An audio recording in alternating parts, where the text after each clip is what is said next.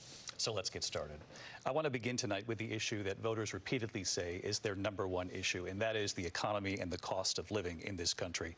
Vice President Harris, you and President Trump were elected 4 years ago, and your opponent on the stage here tonight often asks his supporters, are you better off than you were 4 years ago? When it comes to the economy, do you believe Americans are better off than they were 4 years ago? So I was raised as a middle-class kid. And I am actually the only person on this stage who has a plan that is about lifting up the middle class and working people of America. I believe in the ambition, the aspirations, the dreams of the American people. And that is why I imagine and have actually a plan to build what I call an opportunity economy. Because here's the thing. We know that we have a shortage of homes and housing, and the cost of housing is too expensive for far too many people. We know that young families need support to raise their children, and I intend on extending a tax cut for those families of $6,000, which is the largest child tax credit that we have given in a long time, so that those young families can afford to buy a crib, buy a car seat, buy clothes for their children. My passion, one of them, is small businesses.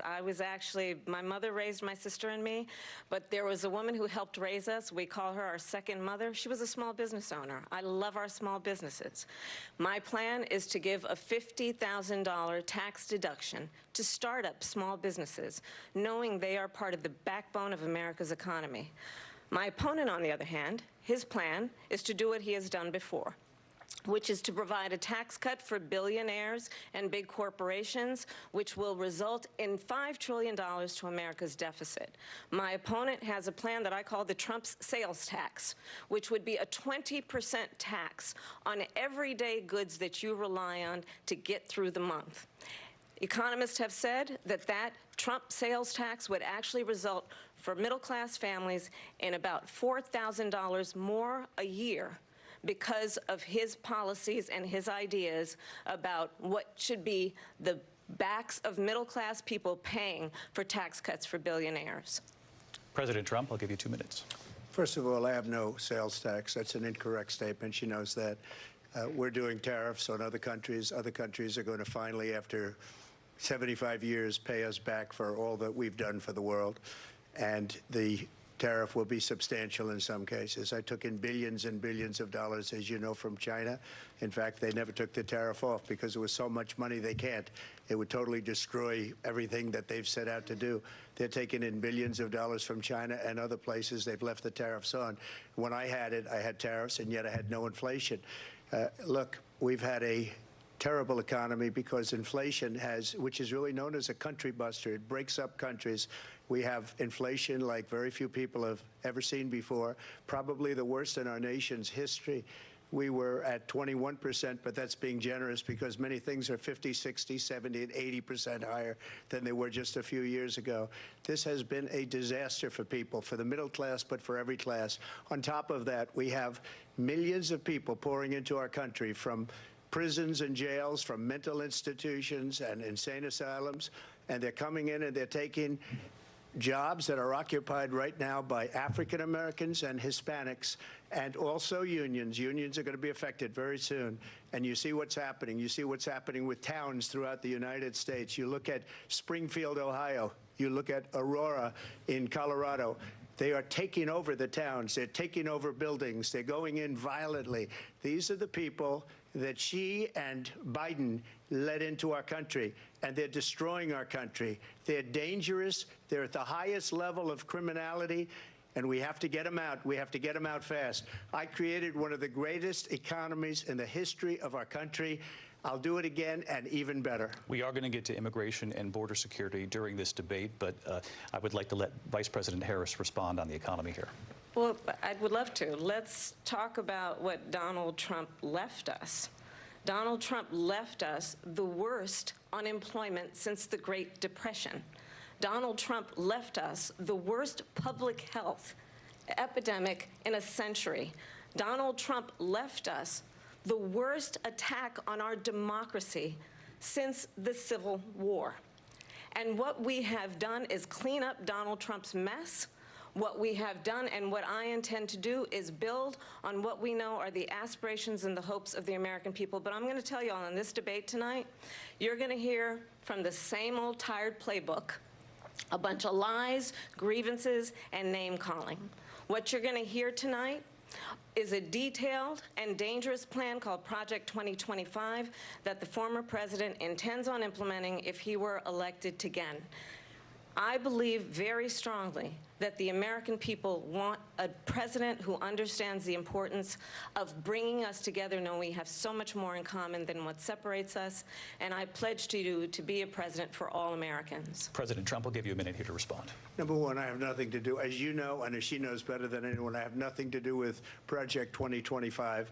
That's out there. I haven't read it. I don't want to read it purposely. I'm not going to read it. This was a group of people that got together. They came up with some ideas, I guess some good, some bad. But it makes no difference. I have nothing to do. Everybody knows I'm an open book. Everybody knows what I'm going to do. Cut taxes very substantially and create a great economy like I did before. We had the greatest economy. We got hit with a pandemic. And the pandemic was not since 1917, where 100 million people died, has there been anything like it. We did a phenomenal job with the pandemic. We handed them over a country where the economy and where the stock market was higher than it was before the pandemic came in. Nobody's ever seen anything like it. We made ventilators for the entire world. We got gowns, we got masks, we did things that nobody thought possible. And people give me credit for rebuilding the military. They give me credit for a lot of things, but not enough credit for the great job we did with the pandemic. But the only jobs they got were bounce-back jobs. These were jobs bounce back, and it bounced back, and it went to their benefit. But I was the one that created them. They know it, and so does everybody else. Vice President Harris, I'll let you respond. So Donald Trump has no plan for you. And when you look at his economic plan, it's all about tax breaks for the richest people.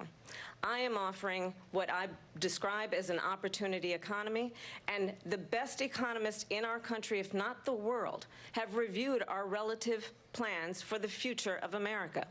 What Goldman Sachs has said is that Donald Trump's plan would make the economy worse. Mine would strengthen the economy. What the Wharton School has said is Donald Trump's plan would actually explode the deficit. 16 Nobel laureates have described his economic plan as something that would increase inflation and by the middle of next year would invite a recession. You just have to look at where we are and where we stand on the issues. And I'd invite you to know that Donald Trump actually has no plan for you because he is more interested in defending himself than he is in looking out for you. That's just a soundbite. They gave her that to say. Look, I went to the Wharton School of Finance, and many of those professors, the top professors, think my plan is a brilliant plan. It's a great plan. It's a plan that's going to bring up our worth, our value as a country. It's going to make people want to be able to go and work and create jobs and create a lot of good, solid money for our country. Just to finish off, she doesn't have a plan. She copied Biden's plan, and it's like 4 sentences, like run, spot, run. 4 sentences that are just, oh, we'll try and lower taxes. She doesn't have a plan. Take a look at her plan. She doesn't have a plan. Mr. President, I do want to drill down on something you both brought up. The Vice President brought up your tariffs. You responded, and let's drill down on this, because your plan is what she calls is essentially a national sales tax. Your proposal calls for tariffs, as you pointed out here, on foreign imports across the board. You recently said that you might double your plan, imposing tariffs up to 20% on goods coming into this country. As you know, many economists say that with tariffs at that level, costs are then passed on to the consumer. Vice President Harris has argued it'll mean higher prices on gas, food, clothing, medication, arguing it costs the typical family nearly $4,000 a year. Do you believe Americans can afford higher prices because of tariffs? They're not going to have higher prices. What's going to have and who's going to have higher prices is China and all of the countries that have been ripping us off for years. I was the only president ever. China was paying us hundreds of billions of dollars, and so were other countries. And, you know, if she doesn't like them, they should have gone out and they should have immediately cut the tariffs. But those tariffs are there 3.5 years now under their administration. We are going to take in billions of dollars, hundreds of billions of dollars. I had no inflation, virtually no inflation. They had the highest inflation perhaps in the history of our country, because I've never seen a worse period of time. People can't go out and buy cereal or bacon or eggs or anything else. The people of our country are absolutely dying with what they've done. They've destroyed the economy. And all you have to do is look at a poll. The polls say 80 and 85 and even 90% that the Trump economy was great, that their economy was terrible. Vice President Harris, I do want to ask for your response. And you heard what the president said there, because the Biden administration did keep a number of the Trump tariffs in place. So how do you respond? Well, let's be clear that the Trump administration resulted in a trade deficit, one of the highest we've ever seen in the history of America. He invited trade wars. You want to talk about his deal with China? What he ended up doing is, under Donald Trump's presidency, he ended up selling American chips to China to help them improve and modernize their military, basically sold us out, when a policy about China should be in making sure the United States of America wins the competition for the 21st century, which means focusing on the details of what that requires, focusing on relationships with our allies, focusing on investing in American-based technology so that we win the race on AI, on quantum computing, focusing on what we need to do to support America's workforce so that we don't end up having, on the short end of the stick, in terms of workers' rights. But what Donald Trump did, let's talk about this, with COVID, is he actually thanked President Xi for what he did during COVID. Look at his tweet. "Thank you, President Xi," exclamation point, when we know that Xi was responsible for lacking and not giving us transparency about the origins of COVID. President Trump, I'll let you respond. First of all, they bought their chips from Taiwan. We hardly make chips anymore because of philosophies like they have and policies like they have. I don't say her because she has no policy.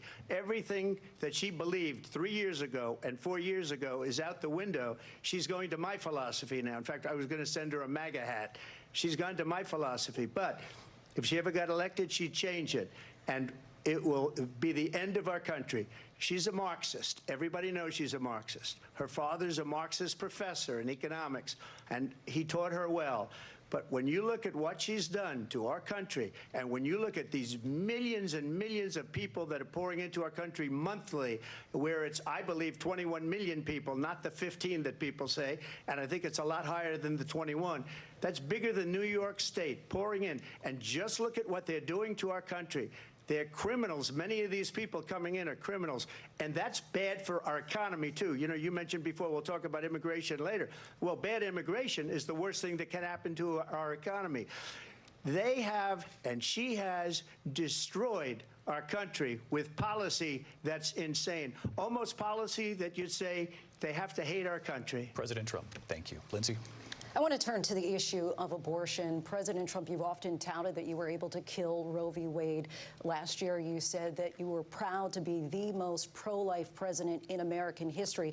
Then last month, you said that your administration would be great for women and their reproductive rights. In your home state of Florida, you surprised many with regard to your 6-week abortion ban, because you initially had said that it was too short. And you said, quote, "I'm going to be voting that we need more than 6 weeks." But then the very next day, you reversed course and said you would vote to support the 6-week ban.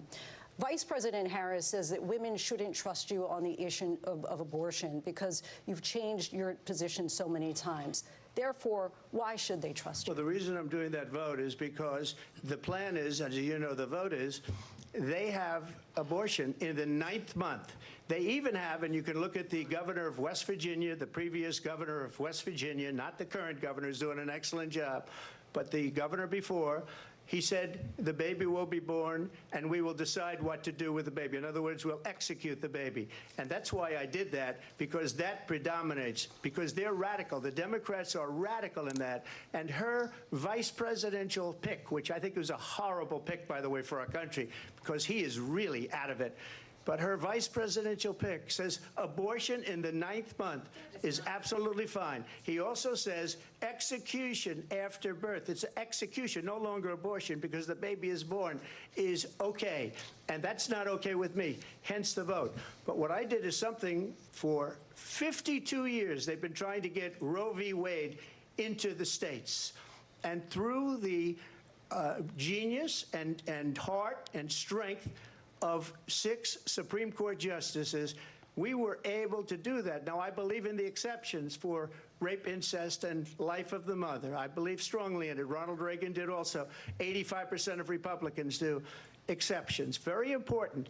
But we were able to get it, and now states are voting on it. And for the first time, you're going to see, look, this is an issue that's torn our country apart for 52 years. Every legal scholar, every Democrat, every Republican, liberal, conservative, they all wanted this issue to be brought back to the states where the people could vote. And that's what happened. Now, Ohio, the vote was somewhat liberal. Kansas, the vote was somewhat liberal, much more liberal than people would have thought. But each individual state is voting. It's the vote of the people now. It's not tied up in the federal government. I did a great service in doing it. It took courage to do it. And the Supreme Court had great courage in doing it. And I give tremendous credit to those 6 justices. There is no state in this country where it is legal to kill a baby after it's born. Madam Vice President, I want to get your response to President Trump. Well, as I said, you're going to hear a bunch of lies, and that's not actually a surprising fact. Let's understand how we got here.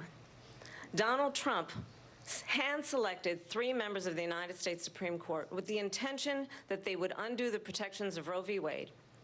And they did exactly as he intended. And now in over 20 states, there are Trump abortion bans, which make it criminal for a doctor or nurse to provide health care. In one state, it provides prison for life. Trump abortion bans that make no exception even for rape and incest, which understand what that means. A survivor of a crime of violation to their body does not have the right to make a decision about what happens to their body next. That is immoral. And one does not have to abandon their faith or deeply held beliefs to agree. The government, and Donald Trump certainly, should not be telling a woman what to do with her body. I have talked with women around our country. You want to talk about this is what people wanted? Pregnant women who want to carry a pregnancy to term, suffering from a miscarriage, being denied care in an emergency room because the healthcare providers are afraid they might go to jail, and she's bleeding out in a car in the parking lot. She didn't want that. Her husband didn't want that. A 12 or 13-year-old survivor of incest being forced to carry a pregnancy to term? They don't want that.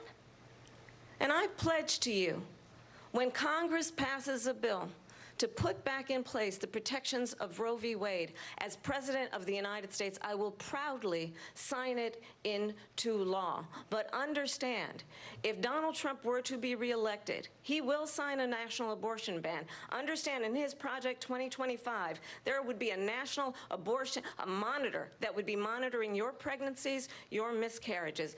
I think the American people believe that certain freedoms, in particular the freedom to make decisions about one's own body, should not be made by the government.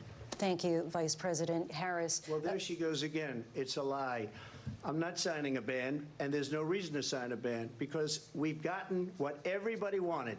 Democrats, Republicans, and everybody else, and every legal scholar wanted it to be brought back into the states, and the states are voting. And it may take a little time, but for 52 years, this issue has torn our country apart, and they've wanted it back in the states. And I did something that nobody thought was possible. The states are now voting. What she says is an absolute lie. And as far as the abortion ban, no, I'm not in favor of abortion ban, but it doesn't matter, because this issue has now been taken over by the states. Would you veto a national abortion ban if it came to your desk? Well, I won't have to, because, again, 2 things. Number one, she said she'll go back to Congress. She'll never get the vote. It's impossible for her to get the vote, especially now with the 50-50, essentially 50-50 in both Senate and the House. She's not going to get the vote. She can't get the vote. She won't even come close to it. So it's just talk. You know what it reminds me of? When they said they're going to get student loans terminated, and it ended up being a total catastrophe. The student loans, and then I think probably her boss, if you call him a boss, he spends all his time on the beach.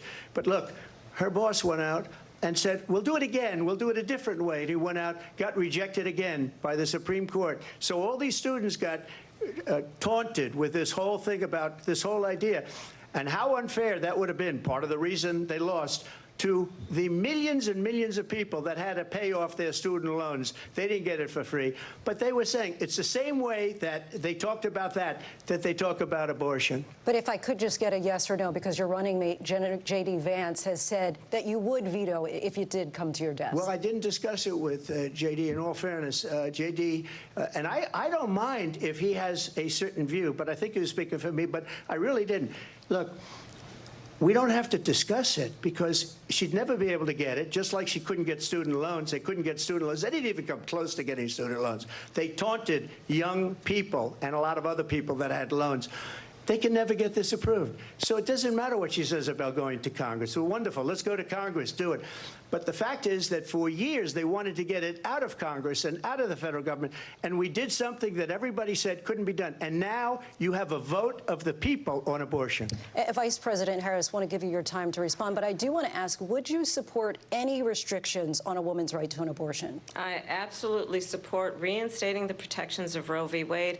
And as you rightly mentioned, nowhere in America is a woman carrying a pregnancy to term and asking for an abortion. That is not happening. It's insulting to the women of America. And understand what has been happening under Donald Trump's abortion bans. Couples who pray and dream of having a family are being denied IVF treatments. What is happening in our country? Working people, working women who are working 1 or 2 jobs, who can barely afford childcare as it is, have to travel to another state to get on a plane sitting next to strangers to go and get the health care she needs. Barely can afford to do it, and what you are putting her through is unconscionable. And the people of America have not, the majority of Americans believe in a woman's right to make decisions about her own body. And that is why in every state where this issue has been on the ballot, in red and blue states both, the people of America have voted for freedom. Vice President Harris, excuse me, I have to respond. Another lie. It's another lie. I have been a leader on IVF, which is fertilization. The IVF, I have been a leader. In fact, when they got a very negative decision on IVF from the Alabama courts, I saw the people of Alabama and the legislature 2 days later voted it in. I've been a leader on it. They know that, and everybody else knows it. I have been a leader on fertilization, IVF. And the other thing, you should ask, will she allow abortion in the 8th month, 9th month, 7th month? Come on. Okay, would you do that? Why don't you ask her that question? Why don't you answer the question? Would you because veto? Under Roe v. Wade, answer the question, would you veto? You could do abortions in the 7th month, the 8th month, the 9th That's month, not true. and probably after birth. Just look at the governor, former governor of Virginia. The governor of Virginia said, we put the baby aside, and then we determine what we want to do with the baby. President Trump, thank you. We're going to turn now to immigration and border security. We know it's an issue that's important to Republicans, Democrats, voters across the board in this country. Vice President Harris, you were tasked by President Biden with getting to the root causes of migration from Central America. We know that illegal border crossings reached a record high in the Biden administration. This past June, President Biden imposed tough new asylum restrictions. We know the numbers since then have dropped significantly. But my question to you tonight is, why did the administration wait until 6 months before the election to act? And would you have done anything differently from President Biden on this? So I'm the only person on this stage who has prosecuted transnational criminal organizations for the trafficking of guns, drugs, and human beings. And let me say that the United States Congress, including some of the most conservative members of the United States Senate, came up with a border security bill which I supported. And that bill would have put 1,500 more border agents on the border to help those folks who are working there right now overtime trying to do their job. It would have allowed us to stem the flow of fentanyl coming into the United States. I know there are so many families watching tonight who have been personally affected by the surge of fentanyl in our country. That bill would have put more resources to allow us to prosecute transnational criminal organizations for trafficking in guns, drugs, and human beings. But you know what happened to that bill? Donald Trump got on the phone, called up some folks in Congress and said, kill the bill. And you know why? Because he'd prefer to run on a problem instead of fixing a problem. And understand, this comes at a time where the people of our country actually need a leader who engages in solutions, who actually addresses the problems at hand. But what we have in the former president is someone who would prefer to run on a problem instead of fixing a problem. And I'll tell you something, he's going to talk about immigration a lot tonight, even when it's not the subject that is being raised. And I'm going to actually do something really unusual, and I'm going to invite you to attend one of Donald Trump's rallies, because it's a really interesting thing to watch. You will see during the course of his rallies, he talks about fictional characters like Hannibal Lecter. He will talk about windmills cause cancer. And what you will also notice is that people start leaving his rallies early out of exhaustion and boredom. And I will tell you, the one thing you will not hear him talk about is you. You will not hear him talk about your needs, your dreams, and your desires. And I'll tell you, I believe you deserve a president who actually puts you first, and I pledge to you that I will. Vice President Harris, thank you. President Trump, on that point, I want to get your response. Well, I would like to respond. Let me just ask, though, why did you try to kill that bill, and successfully so, that would have put thousands of additional agents and officers on the border? First, let me respond as to the rallies. She said people start leaving. People don't go to her rallies. There's no reason to go. And the people that do go, she's bussing them in and paying them to be there, and then showing them in a different light. So she can't talk about that. People don't leave my rallies. We have the biggest rallies, the most incredible rallies in the history of politics. That's because people want to take their country back. Our country is being lost. We're a failing nation. And it happened 3.5 years ago. And what's going on here, you're going to end up in World War III, just to go into another subject. What they have done to our country by allowing these millions and millions of people to come into our country, and look at what's happening to the towns all over the United States. And a lot of towns don't want to talk. It's not going to be Aurora or Springfield. A lot of towns don't want to talk about it because they're so embarrassed by it. In Springfield, they're eating the dogs, the people that came in. They're eating the cats. They're eating the pets of the people that live there. And this is what's happening in our country, and it's a shame. As far as the rallies are concerned, as far as the reason they go is they like what I say. They want to bring our country back. They want to make America great again. It's a very simple phrase, make America great again.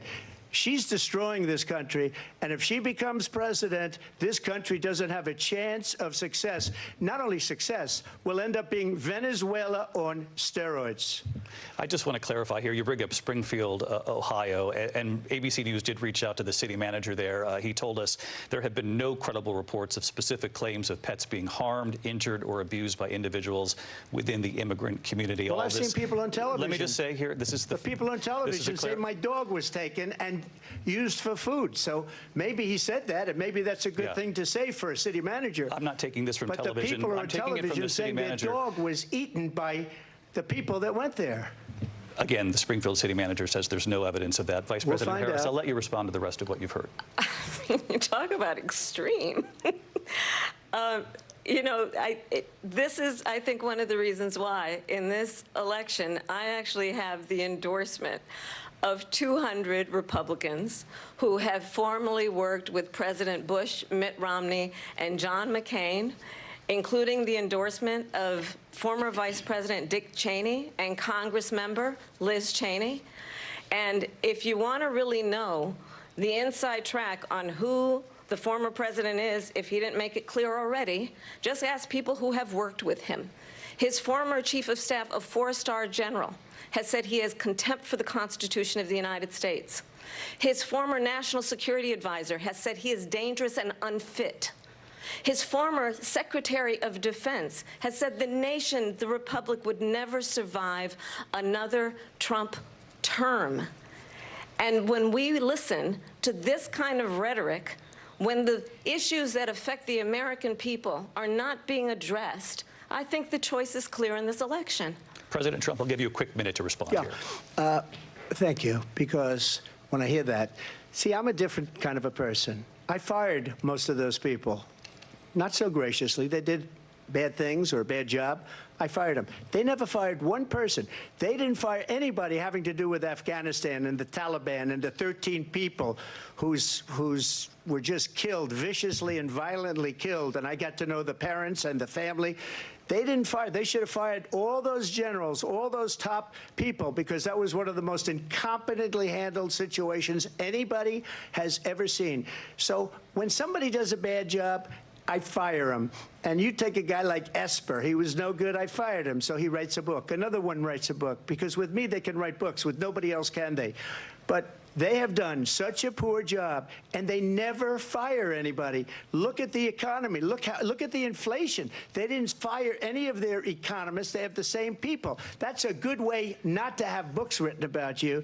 But just to finish, I got more votes than any Republican in history by far. In fact, I got more votes than any president, sitting president, in history by far. Let me continue on immigration. It was what you wanted to talk about earlier, so let's get back to your deportation proposal that the vice president has reacted to as well. President Trump, you call this the largest domestic deportation operation in the history of our country. You say you would use the National Guard. You say if things get out of control, you'd have no problem using the U.S. military. Police, yes. You also said you would use local police. How would you deport 11 million undocumented immigrants? I know you believe that number is much higher.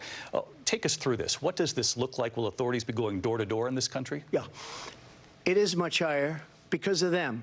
They allowed criminals, many millions of criminals.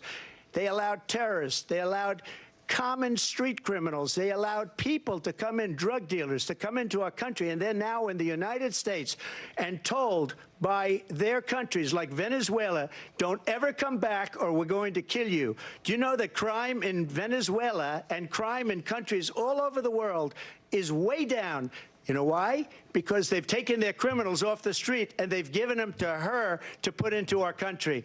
And this will be one of the greatest mistakes in history for them to allow. And I think they probably did it because they think they're going to get votes, but it's not worth it because they're destroying the fabric of our country by what they've done. There's never been anything done like this at all. They've destroyed the fabric of our country. Millions of people let in. And all over the world, crime is down. All over the world except here. Crime here is up and through the roof. Despite their fraudulent statements that they made, crime in this country is through the roof. And we have a new form of crime. It's called migrant crime. And it's happening at levels that nobody thought possible. President Trump, as you know, the FBI says overall violent crime is actually coming down in this country. But Vice Excuse me, President the FBI they were defrauding statements. They didn't include the worst cities. They didn't include the cities with the worst crime. It was a fraud, just like their number of 818,000 jobs that they said they created turned out to be a fraud. President Trump, thank you. I'll let you respond, Vice President Harris. Well, I think this is so rich, coming from someone who has been prosecuted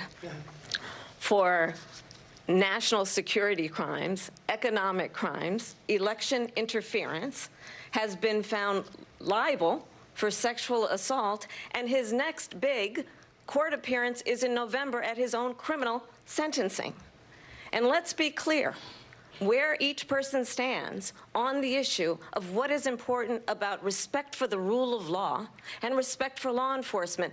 The former vice president called for defunding federal law enforcement, 45,000 agents, get this, on the day after he was arraigned on 34 felony counts.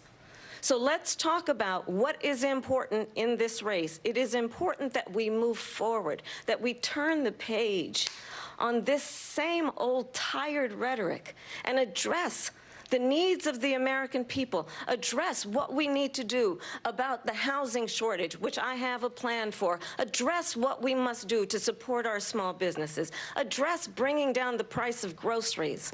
But frankly, the American people are exhausted with this same old tired playbook. Vice President Harris, thank you. Excuse me. Every one of those cases was started by them against their political opponent. And I'm winning most of them, and I will win the rest on appeal. And you saw that with the decision that came down just recently from the Supreme Court. I'm winning most of them. But those are cases, it's called weaponization. Never happened in this country. They weaponized the Justice Department. Every one of those cases was involved with the DOJ, from Atlanta and Fani Willis to the Attorney General of New York and the DA in New York. Every one of those cases. And then they say, oh, he's a criminal. They're the ones that made them go after me. By the way, Joe Biden was found essentially guilty on the documents case. And what happened in my documents case? They said, oh, that's the toughest of them all. A complete and total victory. 2 months ago, it was thrown out. It's weaponization, and they used it, and it's never happened in this country. They used it to try and win an election. They're fake cases. President Trump, thank you. A really quick response here, Vice President Harris, on this notion of weaponization of the Justice Department. Well, let's talk about extreme and understand the context in which this election in 2024 is taking place. The United States Supreme Court recently ruled that the former president would essentially be immune from any misconduct if he were to enter the White House again. Understand, this is someone who has openly said he would terminate, I'm quoting, terminate the Constitution of the United States, that he would weaponize the Department of Justice against his political enemies. Someone who has openly expressed disdain for members of our military. Understand what it would mean if Donald Trump were back in the White House with no guardrails, because certainly we know now the court won't stop him. We know J.D. Vance is not going to stop him.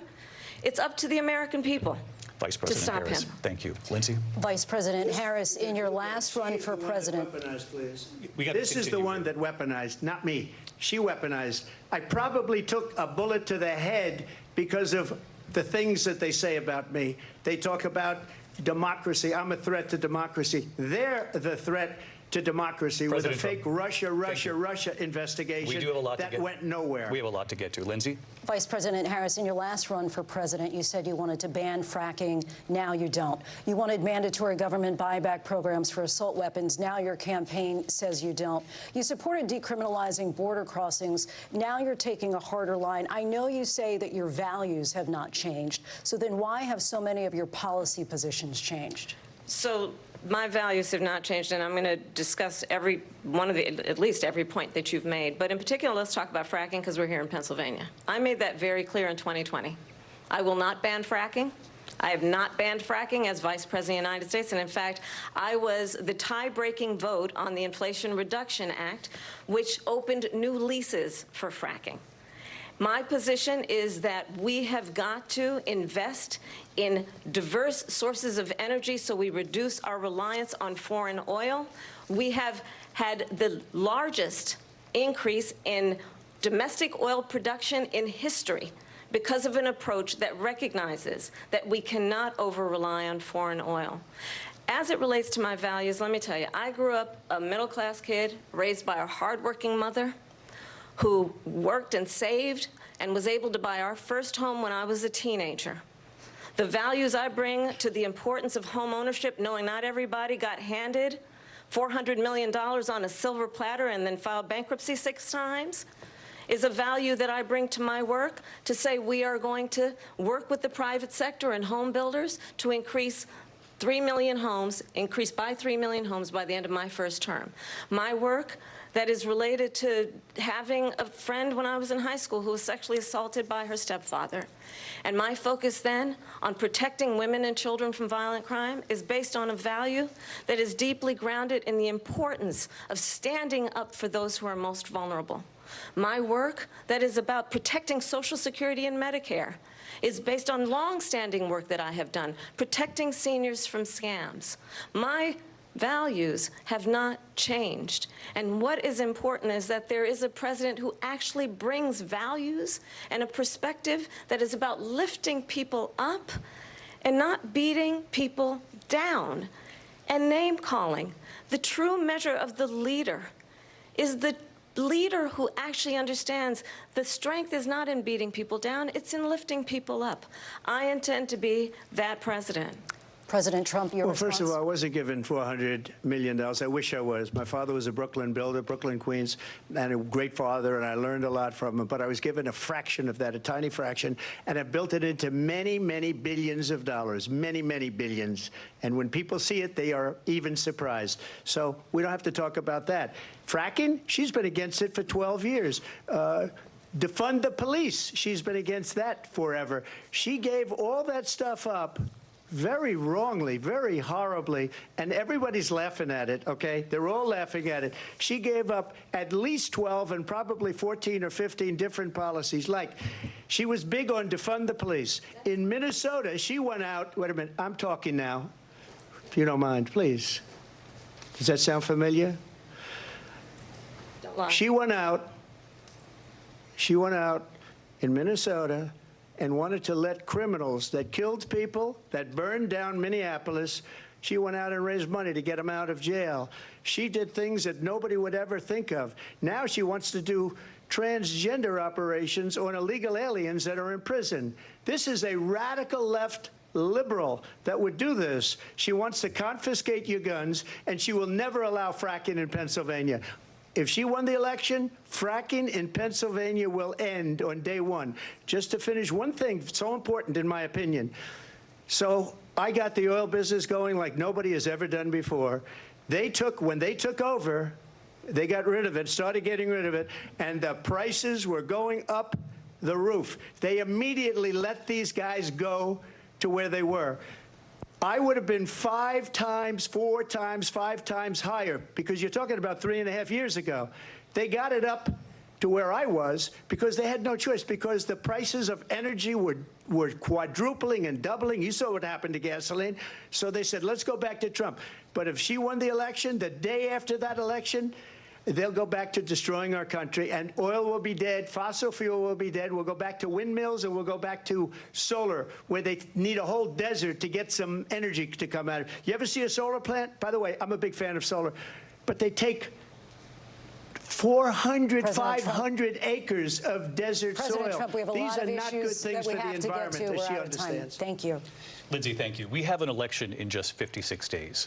And I want to talk about the peaceful transfer of power, which, of course, we all know is a cornerstone of our democracy, and the role of a president in a moment of crisis. Mr. President, on January 6th, you told your supporters to march to the Capitol. You said you would be right there with them. The country and the world saw what played out at the Capitol that day, the officers coming under attack. Aides in the West Wing say you watched it unfold on television off the Oval Office. You did send out tweets, but it was more than 2 hours before you sent out that video message telling your supporters to go home. Is there anything you regret about what you did on that day? You just said a thing that isn't covered. Peacefully and patriotically, I said during my speech, not later on. Peacefully and patriotically. And nobody on the other side was killed. Ashley Babbitt was shot by an out-of-control police officer that should have never, ever shot her. It's a disgrace. But we didn't do this group of people that have been treated so badly. I ask, what about all the people that are pouring into our country and killing people that she allowed to pour in? She was the border czar, remember that. She was the border czar. She doesn't want to be called the border czar because she's embarrassed by the border. In fact, she said at the beginning, well, I'm surprised you're not talking about the border yet. That's because she knows what a bad job they've done. What about those people? When are they going to be prosecuted? When are these people from countries all over the world, not just South America? They're coming in from all over the world, David, all over the world, and crime rates are down all over the world because of it. But let me just when are those, David, when are those people going to be prosecuted? When are the people that burned down Minneapolis going to be prosecuted? Or in Seattle, they went into Seattle, they took over a big percentage of the city of Seattle. When are those people going to be prosecuted? But let me just ask you. You might ask her that question. You were the president. You were watching it unfold on television. It's a very simple question as we move forward toward another election.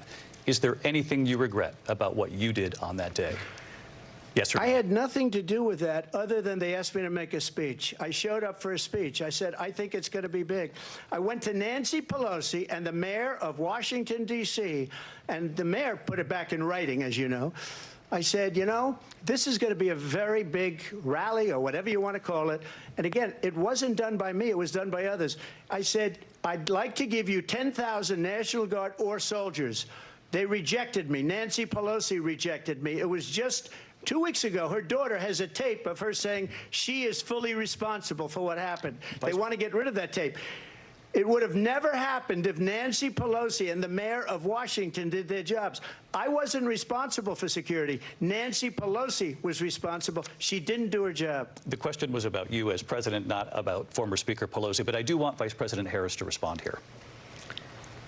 I was at the Capitol on January 6th. I was the vice president-elect. I was also an acting senator. I was there. And on that day, the President of the United States incited a violent mob to attack our nation's capital, to desecrate our nation's capital. On that day, 140 law enforcement officers were injured, and some died. And understand, the former president has been indicted and impeached for exactly that reason. But this is not an isolated situation. Let's remember Charlottesville, where there was a mob of people carrying tiki torches, spewing anti-Semitic hate. And what did the president then at the time say? There were fine people on each side.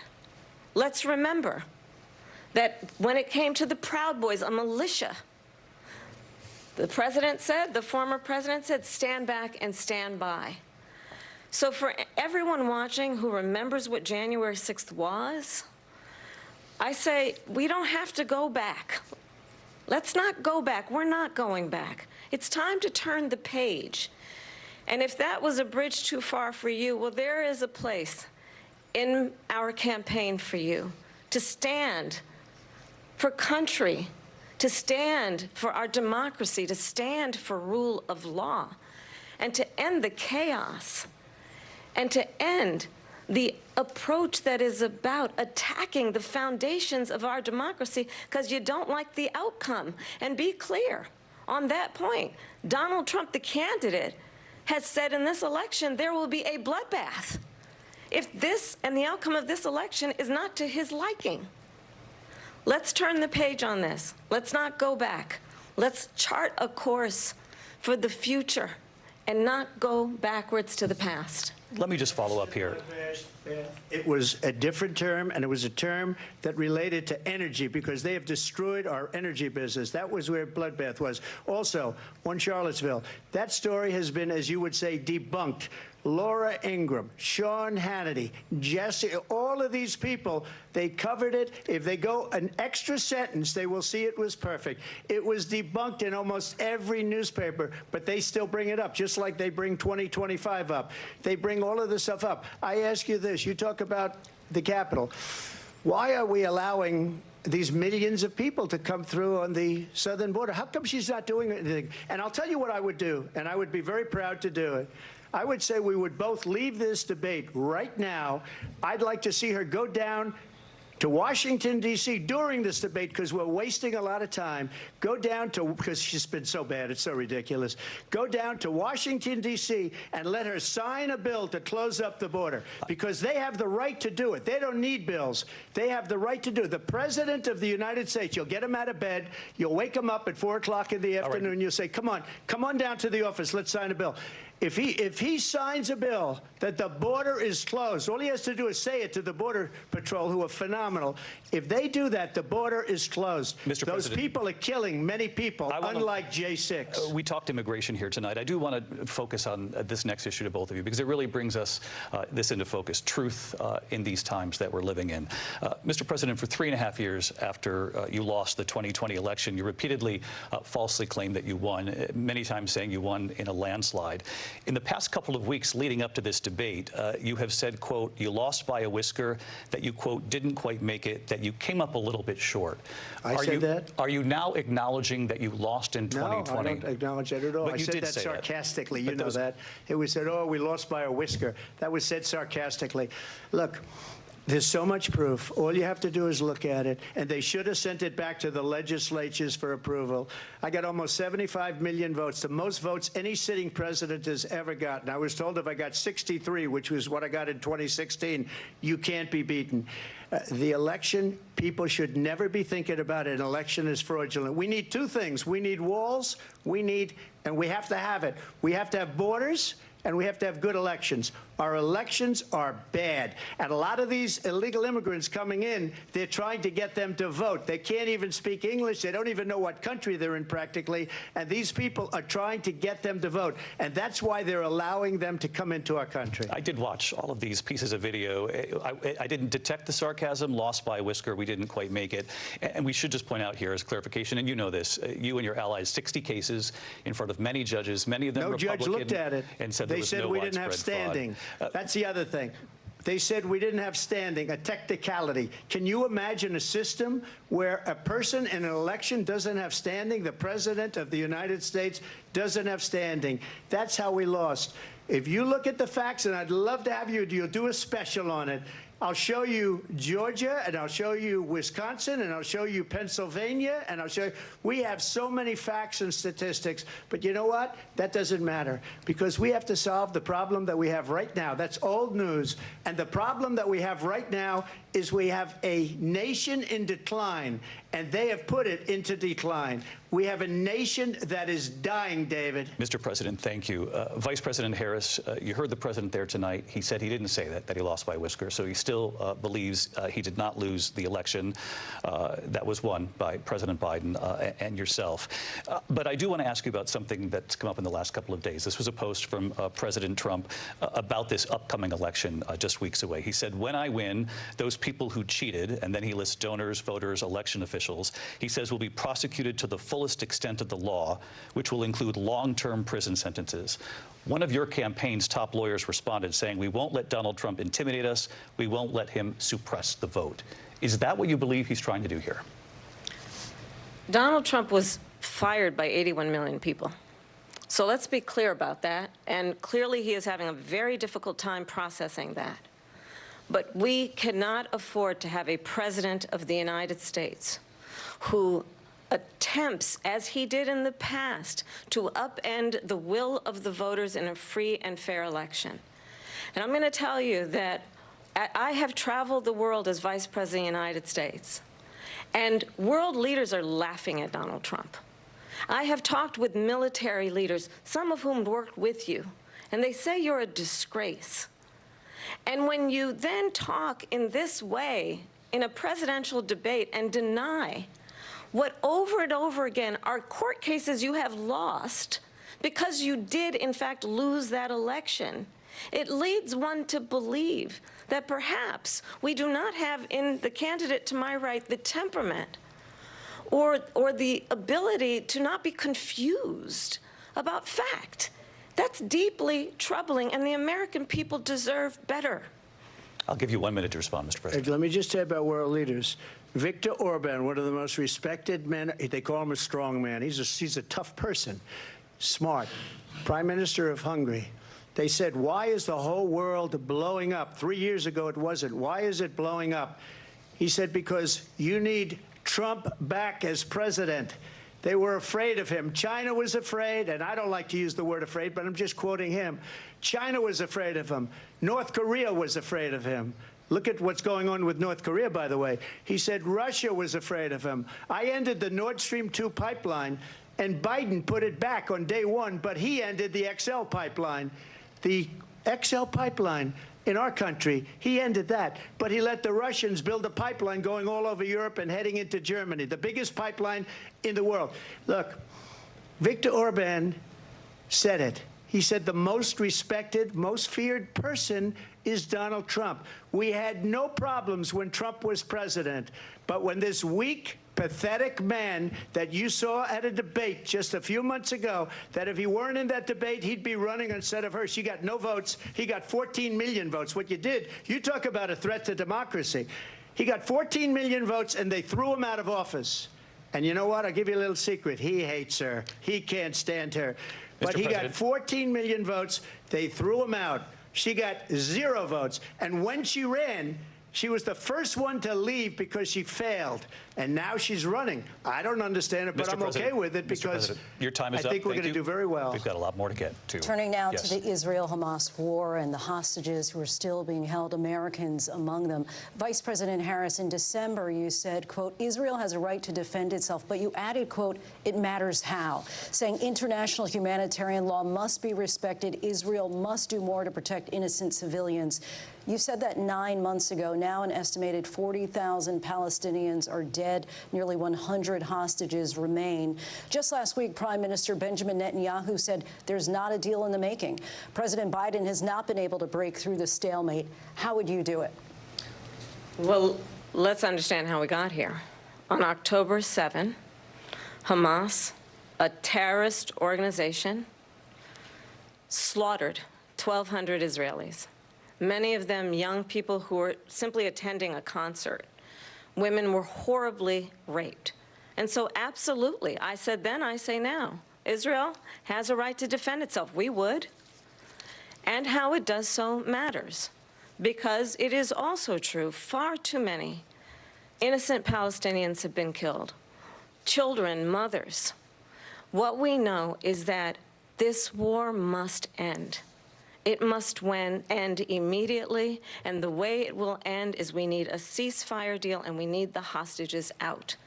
And so we will continue to work around the clock on that. Work around the clock, also understanding that we must chart a course for a two-state solution. And in that solution, there must be security for the Israeli people and Israel, and in equal measure for the Palestinians. But the one thing I will assure you always, I will always give Israel the ability to defend itself, in particular as it relates to Iran and any threat that Iran and its proxies pose to Israel. But we must have a two-state solution where we can rebuild Gaza, where the Palestinians have security, self-determination, and the dignity they so rightly deserve.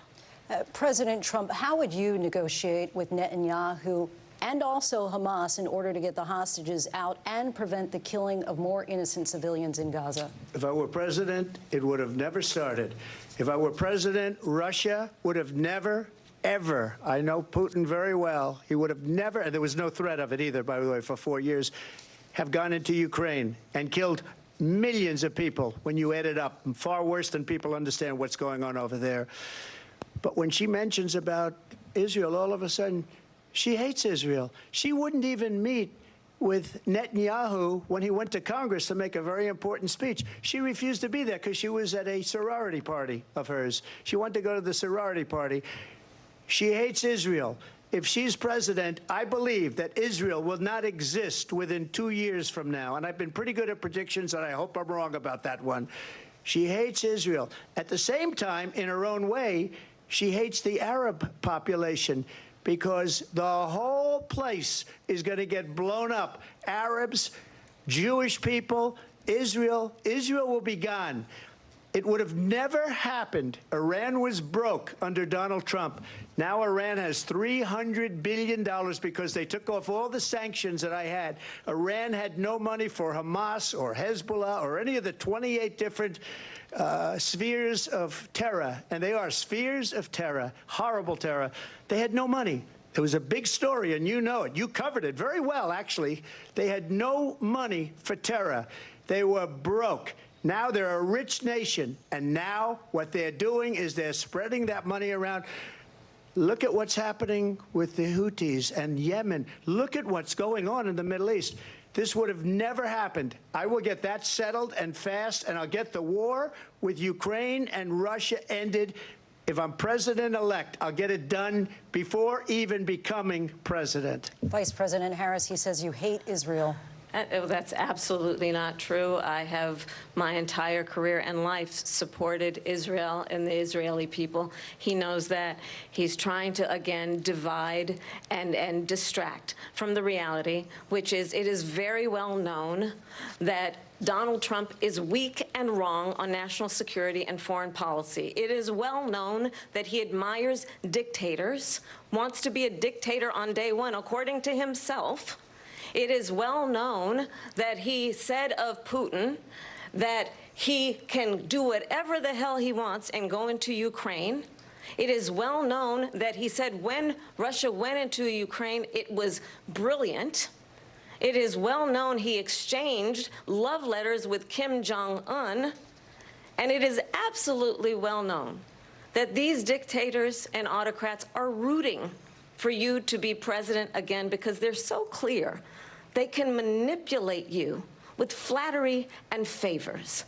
And that is why so many military leaders who you have worked with have told me you are a disgrace.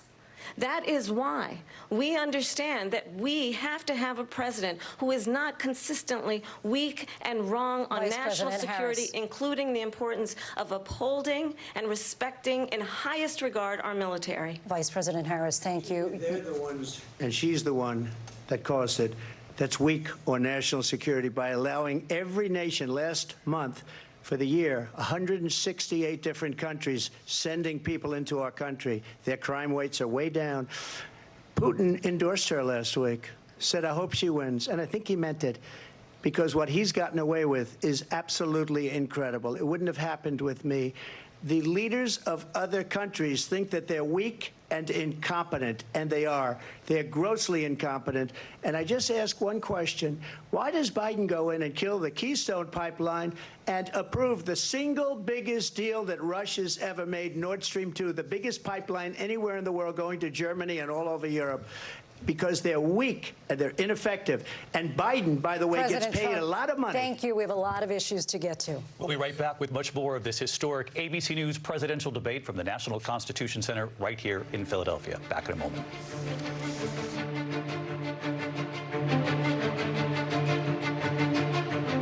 The ABC News presidential debate will continue after this.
top story live from Paris, live in Tel Aviv. We are here in Butler, Pennsylvania. Every weeknight, it's your news playlist.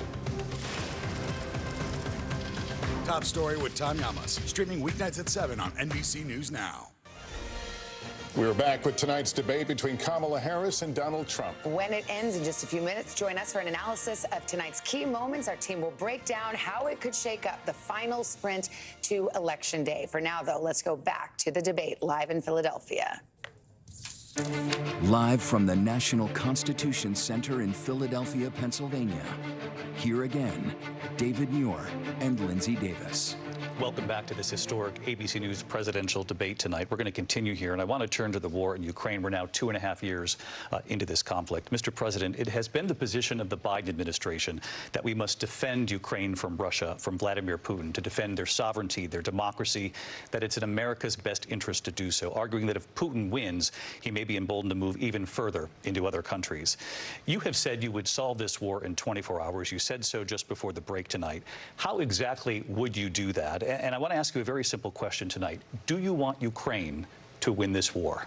I want the war to stop. I want to save lives that are being uselessly, people being killed by the millions. It's the millions. It's so much worse than the numbers that you're getting, which are fake numbers. Look, we're in for 250 billion or more because they don't ask Europe, which is a much bigger beneficiary to getting this thing done than we are. They're in for $150 billion less because Biden and you don't have the courage to ask Europe like I did with NATO. They paid billions and billions, hundreds of billions of dollars when I said, either you pay up or we're not going to protect you anymore. So that's maybe one of the reasons they don't like me as much as they like weak people. But you take a look at what's happening. We're in for 250 to 275 billion. They're into 100 to 150. They should be forced to equalize. With that being said, I want to get the war settled. I know Zelensky very well, and I know Putin very well. I have a good relationship, and they respect your president, okay? They respect me. They don't respect Biden. How would you respect him? Why? For what reason? He hasn't even made a phone call in 2 years to Putin, hasn't spoken to anybody. They don't even try and get it. That is a war that's dying to be settled. I will get it settled before I even become president. If I win, when I'm president-elect, and what I'll do is I'll speak to one, I'll speak to the other, I'll get them together. That war would have never happened. And in fact, when I saw Putin after I left, unfortunately left because our country has gone to hell. But after I left, when I saw him building up soldiers, he did it after I left, I said, oh, he must be negotiating. It must be a good, strong point of negotiation. Well, it wasn't, because Biden had no idea how to talk to him. He had no idea how to stop it. And now you have millions of people dead, and it's only getting worse, and it could lead to World War III. Don't kid yourself, David. We're playing with World War III, and we have a president that we don't even know if he's... Where is our president? We don't even know if he's a president. And just to clarify they here... threw him out of a campaign like a dog. We don't even know. Is he our president? But we have a president, Mr. President, that doesn't know he's alive. Your time is up. Just to clarify in the question, do you believe it's in the U.S. best interest for Ukraine to win this war, yes or no? I think it's the U.S. best interest to get this war finished and just get it done. All right. Negotiate a deal, because we have to stop all of these human lives from being destroyed. I want to take this to Vice President Harris. I want to get your thoughts on support for Ukraine in this moment, but also, as Commander-in-Chief, if elected, how would you deal with Vladimir Putin, and would it be any different from what we're seeing from President Biden? Well, first of all, it's important to remind the former president you're not running against Joe Biden, you're running against me. I believe the reason that Donald Trump says that this war would be over within 24 hours is because he would just give it up. And that's not who we are as Americans. Let's understand what happened here. I actually met with Zelensky a few days before Russia invaded, tried through force to change territorial boundaries, to defy one of the most important international rules and norms, which is the importance of sovereignty and territorial integrity. And I met with President Zelensky. I shared with him American intelligence about how he could defend himself. Days later, I went to NATO's eastern flank, to Poland and Romania.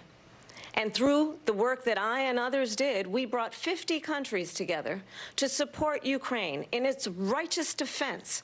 And because of our support, because of the air defense, the ammunition, the artillery, the javelins, the Abrams tanks that we have provided, Ukraine stands as an independent and free country. If Donald Trump were president, Putin would be sitting in Kyiv right now. And understand what that would mean, because Putin's agenda is not just about Ukraine.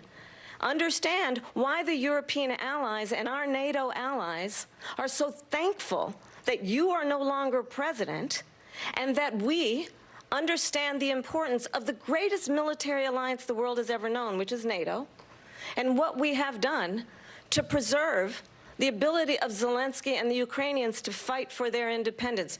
Otherwise, Putin would be sitting in Kyiv with his eyes on the rest of Europe, starting with Poland. And why don't you tell the 800,000 Polish Americans right here in Pennsylvania how quickly you would give up for the sake of favor and what you think is a friendship with what is known to be a dictator who would eat you for lunch.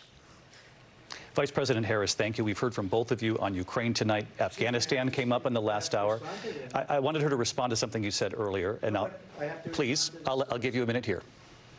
Putin would be sitting in Moscow, and he wouldn't have lost 300,000 men and women, but he would have been sitting in Moscow. Quiet, please. He would have been sitting in Moscow much happier than he is right now. But eventually, you know, he's got a thing that other people don't have. He's got nuclear weapons. They don't ever talk about that. He's got nuclear weapons. Nobody ever thinks about that. And eventually, maybe he'll use them, and maybe he hasn't been that threatening. But he does have that, something we don't even like to talk about. Nobody likes to talk about it. But just so you understand, they sent her to negotiate peace before this war started. 3 days later, he went in and he started the war because everything they said was weak and stupid. They said the wrong things. That war should have never started. She was the emissary. They sent her in to negotiate with Zelensky and Putin, and she did. And the war started 3 days later. And that's the kind of talent we have with her. She's worse than Biden. In my opinion, I think he's the worst president in the history of our country. She goes down as the worst vice president in the history of our country. But let me tell you something. She is a horrible negotiator. They sent her in to negotiate. As soon as they left, Putin did the invasion. President Trump, thank you. You did bring up something. You said she went to negotiate with Vladimir Putin. Vice President Harris, have you ever met Vladimir Putin? Can you clarify tonight? Yet again, I said it at the beginning of this debate, you're going to hear a bunch of lies coming from this fellow. And that is another one. When I went to meet with President Zelensky, I've now met with him over 5 times.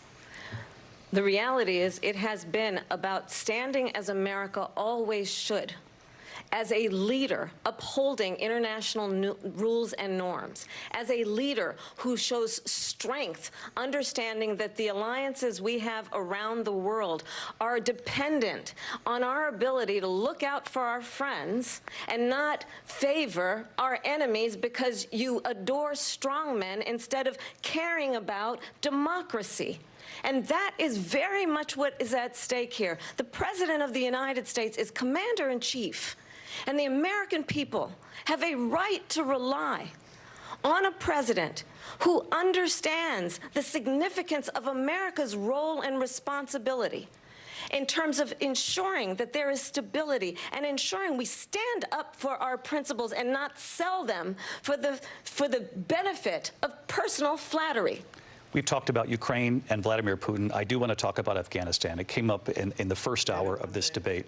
I want to move on to Afghanistan. Stoltenberg said Trump did the most amazing thing I've ever seen. He got these countries, the 28 countries at the time, to pay up. He said, I've never seen. He's the head of NATO. He said, I've never seen. For years, we were paying almost all of NATO. We were being ripped off by European nations, both on trade and on NATO. I got them to pay up by saying one of the statements you made before, if you don't pay, we're not going to protect you. Otherwise, we would have never gotten it. He said it was one of the most incredible jobs that he's ever seen done. Thank you. I want to turn to Afghanistan. It came up in the first hour of the debate, and we witnessed a poignant moment today on Capitol Hill, honoring the soldiers who died in the chaotic withdrawal from Afghanistan. I do want to ask the Vice President, do you believe you bear any responsibility in the way that withdrawal played out? Well, I will tell you, I agreed with President Biden's decision to pull out of Afghanistan. 4 presidents said they would, and Joe Biden did. And as a result, America's taxpayers are not paying the $300 million a day we were paying for that endless war. And as of today, there is not one member of the United States military who is in active duty in a combat zone in any war zone around the world, the first time this century. But let's understand how we got to where we are. Donald Trump, when he was president, negotiated one of the weakest deals you can imagine. He calls himself a deal maker. Even his national security advisor said it was a weak, terrible deal. And here's how it went down. He bypassed the Afghan government. He negotiated directly with a terrorist organization called the Taliban. The negotiation involved the Taliban getting 5,000 Taliban terrorists released. And get this, and the president at the time invited the Taliban to Camp David, a place of storied significance for us as Americans, a place where we honor the importance of American diplomacy, where we invite and receive respected world leaders. And this former president, as president, invited them to Camp David because he does not, again, appreciate the role and responsibility of the President of the United States to be commander-in-chief with a level of respect. And this gets back to the point of how he has consistently disparaged and demeaned members of our military, fallen soldiers, and the work that we must do to uphold the strength and the respect of the United States of America around the world. Vice President Harris, thank you. President Trump, your response to her saying that you began the negotiations with the Taliban. So if you take a look at that period of time, the Taliban was killing our soldiers, a lot of them, with snipers. And I got involved with the Taliban because the Taliban was doing the killing. That's the fighting force within Afghanistan. They don't bother doing that because, you know, they deal with the wrong people all the time. But I got involved. And Abdul is the head of the Taliban. He is still the head of the Taliban. And I told Abdul, don't do it anymore. You do it anymore, you're going to have problems. And he said, why do you send me a picture of my house? I said, you're going to have to figure that out, Abdul. And for 18 months, we had nobody killed. We did have an agreement negotiated by Mike Pompeo. It was a very good agreement. The reason it was good, it was we were getting out. We would have been out faster than them, but we wouldn't have lost the soldiers. We wouldn't have left many Americans behind, and we wouldn't have left $85 billion worth of brand new, beautiful military equipment behind. And just to finish, they blew it. The agreement said you have to do this, and they didn't do it.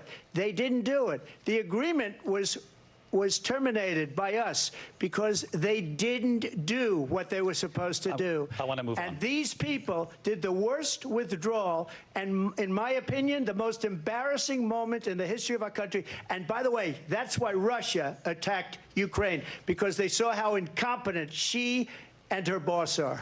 President Trump, thank you.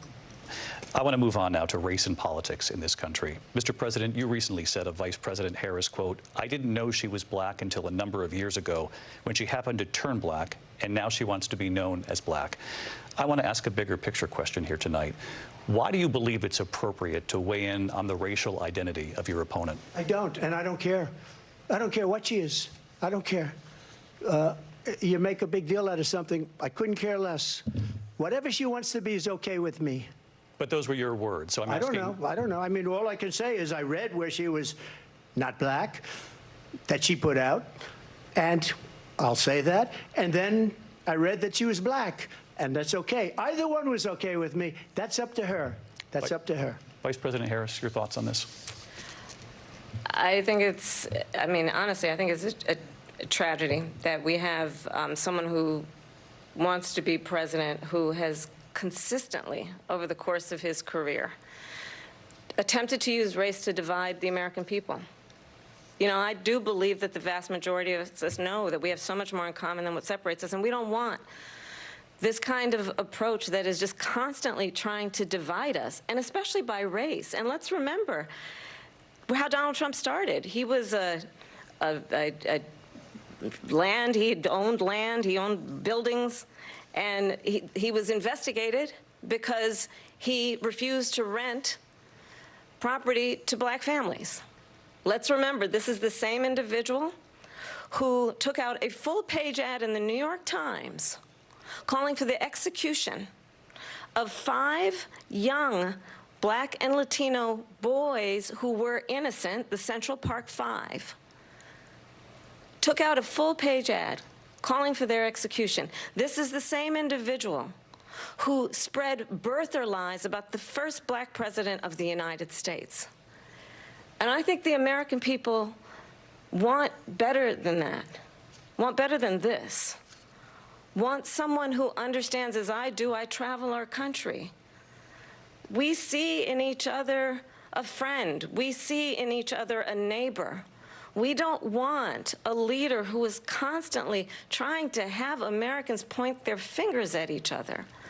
I meet with people all the time who tell me, can we please just have discourse about how we're going to invest in the aspirations and the ambitions and the dreams of the American people, knowing that regardless of people's color or the language their grandmother speaks, we all have the same dreams and aspirations and want a president who invests in those, not in hate and division.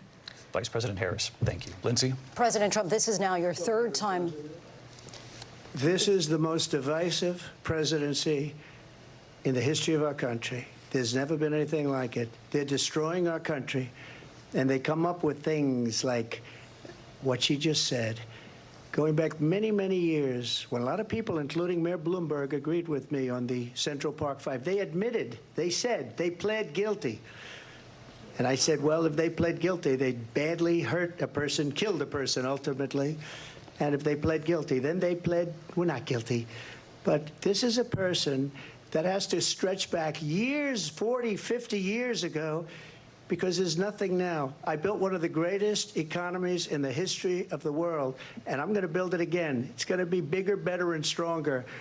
But they're destroying our economy. They have no idea what a good economy is. Their oil policies, every single policy. And remember this, she is Biden. You know, she's trying to get away from Biden. I don't know the gentleman, she says. She is Biden. The worst inflation we've ever had, a horrible economy because inflation has made it so bad, and she can't get away with that. Thank you. Your time is up, I Lindsay. want to respond to that, though. I want to just respond briefly. Clearly, I am not Joe Biden, and I am certainly not Donald Trump. And what I do offer is a new generation of leadership for our country, one who believes in what is possible, one who brings a sense of optimism about what we can do instead of always disparaging the American people. I believe in what we can do to strengthen our small businesses, which is why I have a plan. Let's talk about our plans and let's compare the plans. I have a plan to give startup businesses $50,000 tax deduction, to pursue their ambitions, their innovation, their ideas, their hard work. I have a plan, $6,000 for young families for the first year of your child's life, to help you in that most critical stage of your child's development. I have a plan that is about allowing people to be able to pursue what has been fleeting in terms of the American dream by offering a help with down payment of $25,000 down payment assistance for first-time home buyers. That's the kind of conversation, I believe, David, that people really want tonight, as opposed to a conversation that is constantly about belittling and name-calling. Let's turn the page Vice President and move Harris, forward. Thank you. Let's turn to policy. President Trump, we have to move on. President Trump.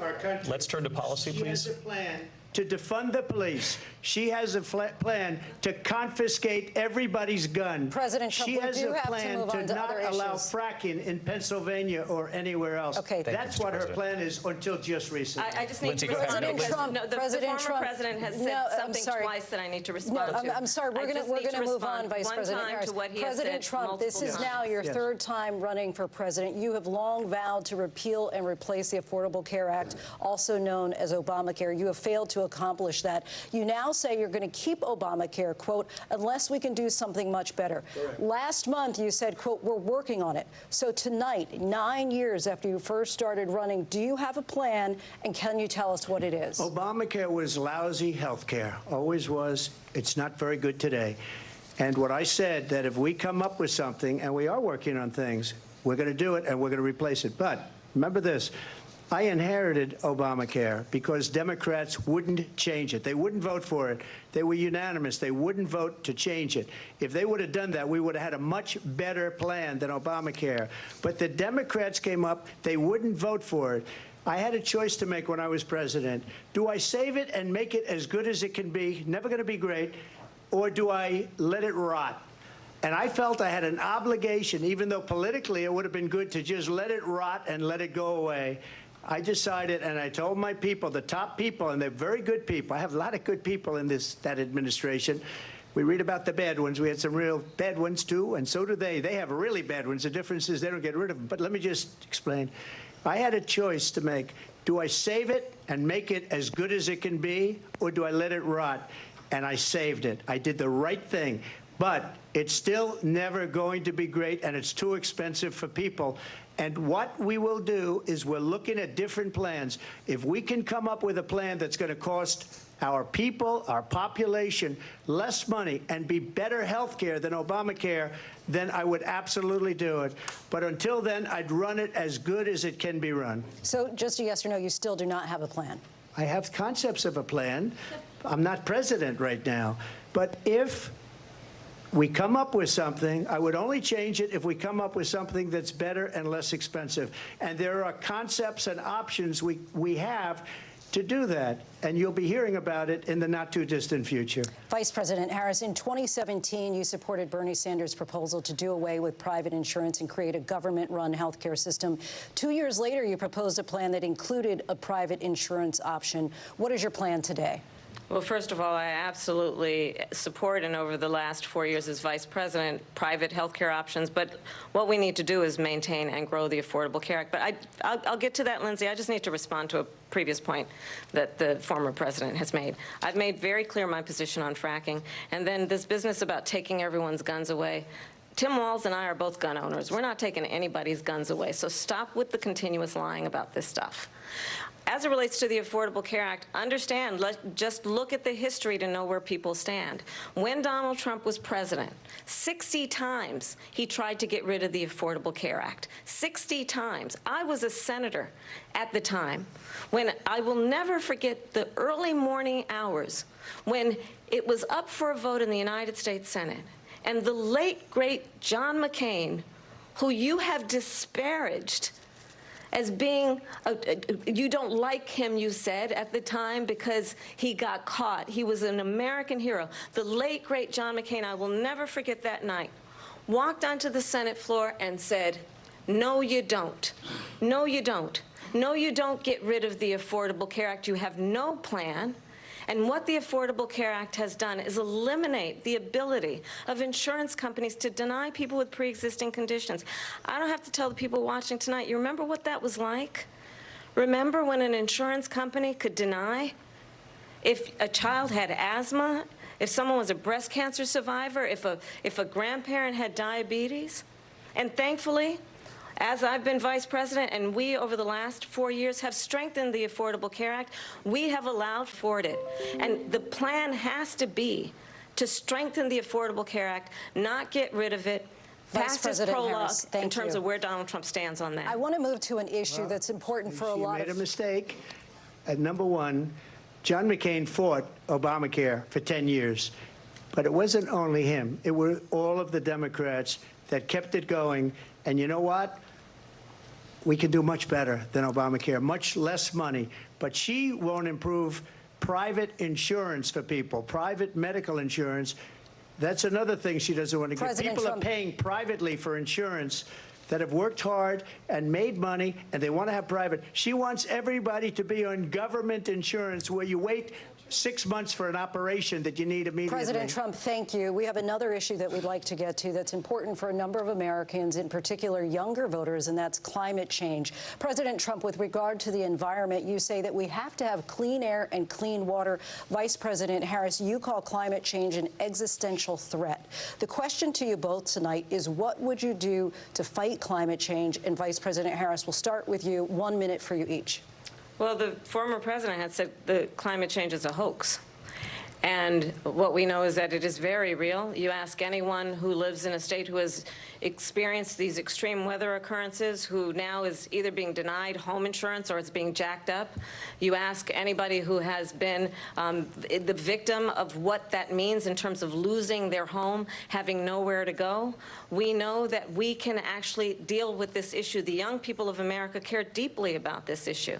And I am proud that as vice president over the last 4 years, we have invested $1 trillion in a clean energy economy, while we have also increased domestic gas production to historic levels. We have created over 800,000 new manufacturing jobs while I have been vice president. We have invested in clean energy to the point that we are opening up factories around the world. Donald Trump said he was going to create manufacturing jobs. He lost manufacturing jobs. And I'm also proud to have the endorsement of the United Auto Workers and Sean Fain, who also know that part of building a clean energy economy includes investing in American-made products, American automobiles. It includes growing what we can do around American manufacturing and opening up auto plants, not closing them like happened under Donald Trump. Vice President Harris, thank you. That didn't happen under Donald Trump. Let me just tell you, they lost 10,000 manufacturing jobs this last month. It's going, they're all leaving. They're building big auto plants in Mexico, in many cases owned by China. They're building these massive plants, and they think they're going to sell their cars into the United States because of these people. What they have given to China is unbelievable. But we're not going to let that. We'll put tariffs on those cars so they can't come into our country, because they will kill the United Auto Workers and any auto worker, whether it's in Detroit or South Carolina or any other place. What they've done to business and manufacturing in this country is horrible. We have nothing because they refuse. You know, Biden doesn't go after people because supposedly China paid him millions of dollars. He's afraid to do it. Between him and his son, they get all this money from Ukraine. They get all this money from all of these different countries. And then you wonder, why is he so loyal to this one, that one, Ukraine, China? Why is he? Why did he get $3.5 million from the mayor of Moscow's wife? Why did she pay him $3.5 million? This is a crooked administration, and they're selling our country down the tubes. President Trump, thank you. Thank you. We'll be right back with closing statements from both of our candidates. An historic night, this ABC News presidential debate from Philadelphia. Back in a moment.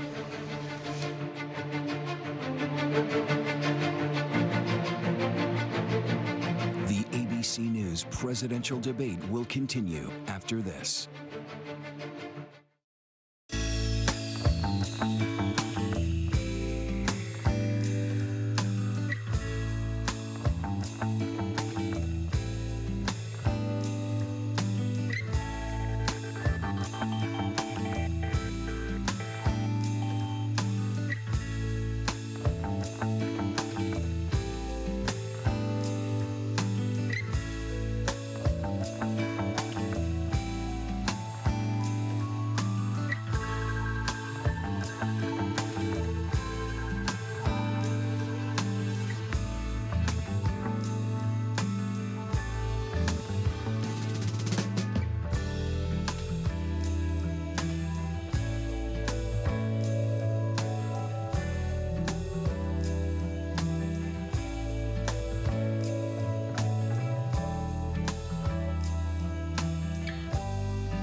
is raw. How hard is it to see it like this? Our house is no longer here, but we are here. Now is real. Let's break down what we know and then the big questions still outstanding. News for the generation of now is NBC News Now. We're back with tonight's debate between Kamala Harris and Donald Trump. And when it ends, please join us for analysis of tonight's key moments. Our team will break it down. As we enter the final sprint to Election Day, we'll go back to the debate and closing statements. Live from the National Constitution Center in Philadelphia, Pennsylvania. Here again, David Muir and Lindsay Davis. Welcome back tonight. The time has come for closing statements, and Vice President Harris, we begin with you. So I think you've heard tonight two very different visions for our country. One that is focused on the future, and the other that is focused on the past, and an attempt to take us backward. But we're not going back. And I do believe that the American people know we all have so much more in common than what separates us, and we can chart a new way forward. And a vision of that includes having a plan, understanding the aspirations, the dreams, the hopes, the ambition of the American people, which is why I intend to create an opportunity economy, investing in small businesses, in new families, in what we can do around protecting seniors, what we can do that is about giving hardworking folks a break and bringing down the cost of living. I believe in what we can do together that is about sustaining America's standing in the world and ensuring that we have the respect that we so rightly deserve, including respecting our military and ensuring we have the most lethal fighting force in the world.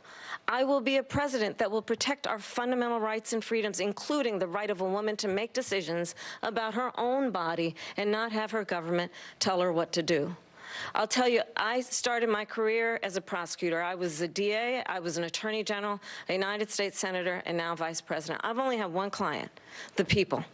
And I'll tell you, as a prosecutor, I never asked a victim or a witness, are you a Republican or a Democrat? The only thing I ever asked them, are you okay? And that's the kind of president we need right now. Someone who cares about you and is not putting themselves first.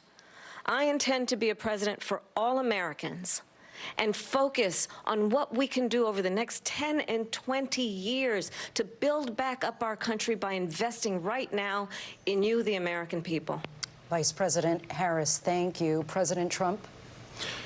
So she just started by saying she's going to do this, she's going to do that, she's going to do all these wonderful things. Why hasn't she done it?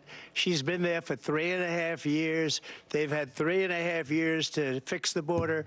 They've had 3.5 years to create jobs and all the things we talked about. Why hasn't she done it? She should leave right now, go down to that beautiful White House, go to the Capitol, get everyone together and do the things you want to do, but you haven't done it, and you won't do it because you believe in things that the American people don't believe in.